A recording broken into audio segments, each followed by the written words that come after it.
Hello everyone, आप सभी लोगों का इलेक्ट्रिक कैप्सूल में स्वागत है। लोगों ने जो BEE की सीरीज स्टार्ट करी थी उसको आगे कंटिन्यू करते हैं। तो आज का हमारा टॉपिक है वोल्टेज सोर्स। टॉपिक को स्टार्ट करने से पहले इंपॉर्टेंट इन्फॉर्मेशन, इस चैप्टर का जो हिंदी PDF है वो आपको नीचे डिस्क्रिप्शन लिंक में दिया हुआ है, वहाँ से आप डाउनलोड कर सकते हैं और पढ़ सकते हैं। ठीक, दूसरी चीज़, चैनल को प्लीज़ सभी लोग सब्सक्राइब करो, शेयर करो ताकि और भी बच्चों की हेल्प हो सके। और अगर वीडियो पसंद आए तो एंड में लाइक बटन ज़रूर दबाइएगा। तो स्टार्ट करते हैं वीडियो। Voltage source. अब सोर्स क्या होता है? Energy sources are the active elements in the circuit. These elements can provide continuous power in the circuit. Voltage source क्या होता है? बेसिकली एक ऐसा एनर्जी सोर्स होता है जो आपको कंटिन्यूस पावर प्रोवाइड करे सर्किट में, इररिस्पेक्टिव के सर्किट में कौन से एलिमेंट्स कनेक्ट है। जैसे कि आपके एग्जाम्पल हो गए वोल्टेज सोर्स, करंट सोर्स। अब ये दोनों सोर्सेस क्या है जो आपको कंटिन्यूस वोल्टेज और करंट प्रोवाइड कर रहे हैं सर्किट में, इररिस्पेक्टिव ये क्या सर्किट का माहौल है। तो फिर वोल्टेज सोर्स क्या हो गया? अब एक any device that provides continuous output voltage irrespective of current drawn from it. एक ऐसा डिवाइस है जो आपको कंटिन्यूस आउटपुट वोल्टेज देगा, इररिस्पेक्टिव आउटपुट में आपको क्या करंट ड्रॉ कर रहा है। जैसे कि हम DC वोल्टेज सोर्स की बात करें तो जैसे 5 वोल्ट अगर DC वोल्टेज सोर्स है तो ये हमेशा आउटपुट में आपको कंटिन्यूस 5 वोल्ट देगा, इररिस्पेक्टिव कि आप इसे 1 एम्पियर करंट ड्रॉ कर रहे हैं, 2 एम्पियर कर रहे हैं, 3 एम्पियर कर रहे हैं, कितना करंट आप ड्रॉ कर रहे हैं इस बात से कोई फ़र्क नहीं पड़ेगा। ये हमेशा आपको 5 वोल्टेज प्रोवाइड करेगा आपके आउटपुट में। अब दूसरी चीज़, वोल्टेज सोर्स जो है वो हमेशा हम सर्किट में सीरीज़ में कनेक्ट करते हैं। किसी भी अगर हमें सर्किट बनाना होगा तो वहाँ पर हम हमेशा वोल्टेज सोर्स को हमेशा सीरीज़ में कनेक्ट करते हैं।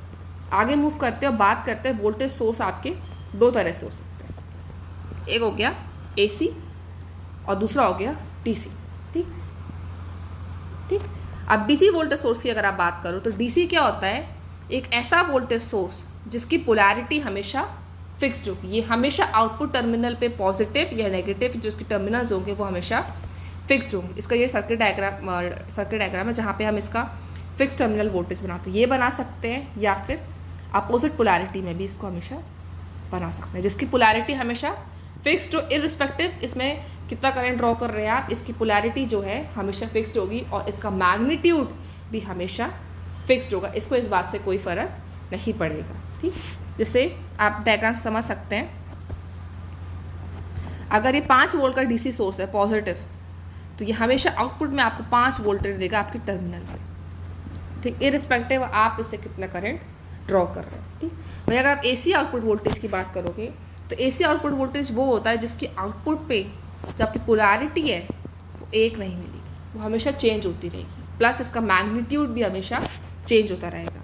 ठीक, ये प्लस माइनस साइन का मतलब यहाँ पे ये है, हमने एक साथ इसलिए लगा दिया ताकि हम ये कह सकें कि जो उसकी पॉजिटिव और नेगेटिव पोलैरिटी है वो फिक्स्ड रही है, वो हमेशा बदलती रहती है समय के साथ। जैसे कि आपको साइन वेव पता है AC की, तो इसकी जो वेव होती है AC की वो कभी फिक्स नहीं होती, कभी पॉजिटिव कभी नेगेटिव, कभी पॉजिटिव कभी नेगेटिव। आपके आउटपुट टर्मिनल पे मैग्नीट्यूड भी फिक्स नहीं होगा। हो सकता है किसी समय पे ये 2 वोल्ट दे रहा हो और किसी टाइम पे 5 दे रहा हो और किसी टाइम पे 1 वोल्ट दे रहा हो और किसी टाइम पे हो सकता है -5 वोल्ट दे रहा हो। पोलैरिटी रिवर्स हो गई तो उसके आउटपुट पे आपको पोलैरिटी भी फिक्स नहीं मिलेगी और आपको इसका मैग्नीट्यूड भी फिक्स नहीं मिलेगा। अब DC वोल्टेज सोर्स के एग्जाम्पल क्या है? जैसे कि आपकी बैटरी हो गई, घरों में जो आपका इन्वर्टर साथ बैटरी लगी होती है वो सेल हो गया, टॉर्च का सेल हो गया आपका। ठीक, मोबाइल फ़ोन में बैटरीज जो आती है वो आपकी DC बैटरीज आती हैं। ये सारे क्या हो गए आपके DC सोर्स के एग्जांपल हो गए। अब AC सोर्स के एग्जांपल की बात करो तो जनरेटर है। ठीक, तो शादियों में आपको जनरेटर यूज़ किया जाता है, ये आपका क्या है? एक AC वोल्टेज सोर्स है। ठीक, ऑल्टरनेटर हो गया आपका। ठीक, जो आपके इंडस्ट्रीज़ में जहाँ से एनर्जी जनरेट की जा रही है वो आपका एक ऑल्टरनेटर हो गया। ठीक, आगे मूव करते हैं और हम लोग बात करते हैं आइडियल वोल्टेज सोर्स की और प्रैक्टिकल वोल्टेज सोर्स की। आइडियल वोल्टेज सोर्स क्या होता है?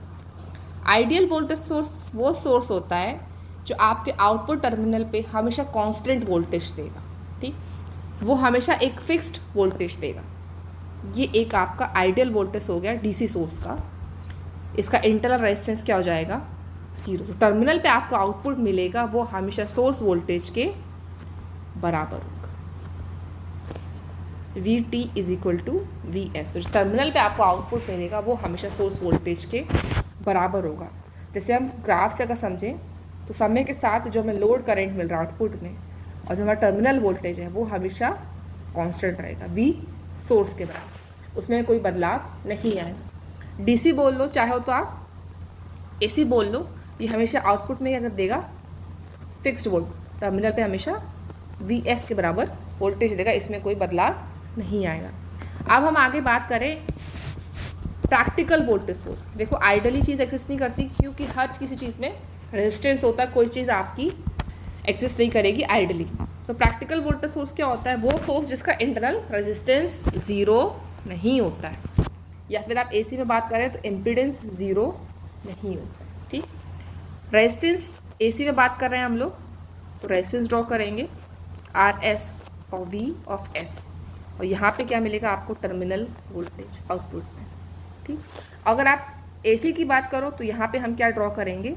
इम्पीडेंस, और यहाँ पे आपका AC वोल्टेज सोर्स, और यहाँ पे क्या मिलेगी आपको? Output terminal voltage. अब ये इम्पीडेंस और रेजिस्टेंस का क्या चक्कर है? देखो DC में क्या होता है, हम लोग फ्रीक्वेंसी ज़ीरो की बात करते हैं, बट AC में फ्रीक्वेंसी ज़ीरो नहीं होती, क्योंकि घरों में आपकी फ्रीक्वेंसी कितनी आती है? 50 हर्ट्ज़ के आसपास आती है। तो जो रेजिस्टेंस होता है उसके साथ आपका यहाँ पे इंडक्टेंस और कैपेसिटेंस भी जुड़ जाता है। ठीक, XS, तो XS क्या हो गया आपका? Inductance plus minus capacitance. ठीक है, इसलिए आपका जो यहाँ पे इम्पीडेंस हो जाता है वो रेजिस्टेंस प्लस इंडक्टेंस। ठीक, तो आपको जो आउटपुट टर्मिनल मिलेगा V ऑफ T, अगर सर्किट कंप्लीट होता है यहाँ पे, ठीक, तो आउटपुट टर्मिनल क्या मिलता है आपको? V ऑफ S माइनस जो करंट फ्लो कर रहा होता है यहाँ पे I minus I into Z। Similarly DC में बात करते हैं तो V of T terminal voltage क्या मिलता है आपको? V of S minus I into RS। ठीक, तो होता क्या आपके प्रैक्टिकल वोल्टेज सोर्स में जो टर्मिनल वोल्टेज आपको मिलता है ये हमेशा आपको सोर्स वोल्टेज से कम मिलती है। हमेशा टर्मिनल वोल्टेज याद रखना होती है सोर्स वोल्टेज से कम। किसके केस में? प्रैक्टिकल में केस के। ठीक है, तो ऐसा कोई केस हो सकता है जिस केस में हम लोगों को जो हमारा टर्मिनल पे वोल्टेज मिल रहा है वो हमारा सोर्स वोल्टेज के लगभग बराबर हो जाए। हाँ, एक केस ऐसा बिल्कुल होता है जिस केस में जब आपका लोड रेजिस्टेंस सोर्स रेजिस्टेंस से बहुत ज़्यादा हो जाता है, उस केस में ऐसा होता है कि आपका जो टर्मिनल वोल्टेज है वो ऑलमोस्ट सोर्स वोल्टेज के क्या है? बराबर हो जाता है। ये इकलौता केस है जिस केस में टर्मिनल वोल्टेज सोर्स वोल्टेज के बराबर होगी, वरना हमेशा याद रखना सोर्स वोल्टेज आपके टर्मिनल वोल्टेज से ज़्यादा होगी। ठीक, एग्जाम्पल के थ्रू समझते हैं इसको। एक चीज़ और, जैसे कि हम लोग कह रहे हैं आपका जो इंटरनल रेजिस्टेंस है, मैंने बताई रेजिस्टेंस क्यों आ रहा है, तो आपका जो इंटरनल रेजिस्टेंस है क्यों आ रहा है? जब आप DC बैटरी की बात कर रहे हैं तो उसमें क्या होता है आपका? इलेक्ट्रोलाइट। ठीक, क्योंकि बैटरी हम लोग इलेक्ट्रोलाइट फिल करते हैं आपके। ठीक, H2SO4 HNO3 ये सब आपका इलेक्ट्रोलाइट है। तो इस इलेक्ट्रोलाइट का जो रेजिस्टेंस होता है आपका वो आपका DC के केस में हो गया। अगर आप AC की बात करो, जनरेटर की बात करो, तो जिसमें कॉइल होती है, जो वाइंडिंग होती है, उसका रेजिस्टेंस, इस कॉइल के रेजिस्टेंस की वजह से आपका क्या होता है? प्रैक्टिकल वोल्टेज सोर्स होता है, वरना आइडियली तो ऐसी कोई चीज़ एग्जिस्ट नहीं करती। ठीक, एग्जाम्पल समझते हैं। जैसे मान लो आप DC वोल्टेज सोर्स ले लो।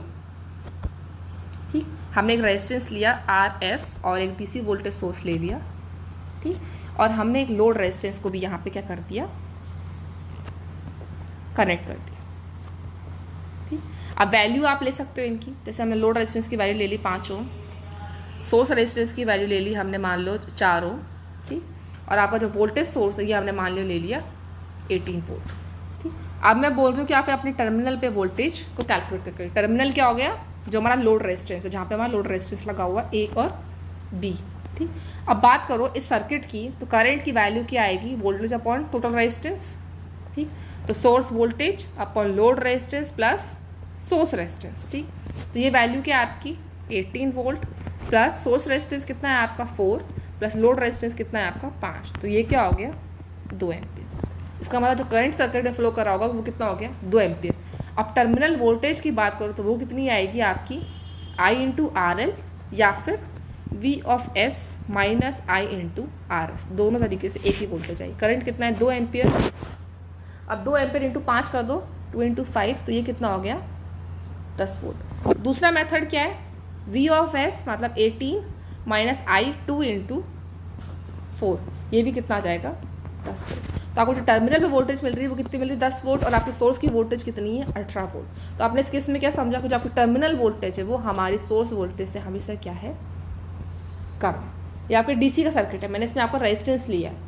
अगर आप एसी सर्किट की बात करते, इस सर्किट की बात करते तो कुछ नहीं, हम यहाँ पे एक इम्पीडेंस बना देते, यहाँ पे एक सोर्स बना देते, ठीक, ये इम्पीडेंस हो जाता, और यहाँ पे आप लोड इम्पीडेंस बना देते ZL, ठीक। तो इसमें करंट कैसे निकालते, I is equal to V(S) upon Z(S) plus ZL, simple. बस कुछ नहीं, आपको लोड इम्पीडेंस और सोर्स इम्पीडेंस की वैल्यू रखनी पड़ती, सेम कॉन्सेप्ट है, डिफरेंस नहीं ज़्यादा, ठीक। अब आपको समझ में आया कि आइडियल वोल्टेज सोर्स क्या होता है, प्रैक्टिकल वोल्टेज सोर्स क्या होता है, ठीक है। आसान था टॉपिक, इसको एक बार और रिवाइज करिएगा तो आसानी हो जाएगी। Thank you students.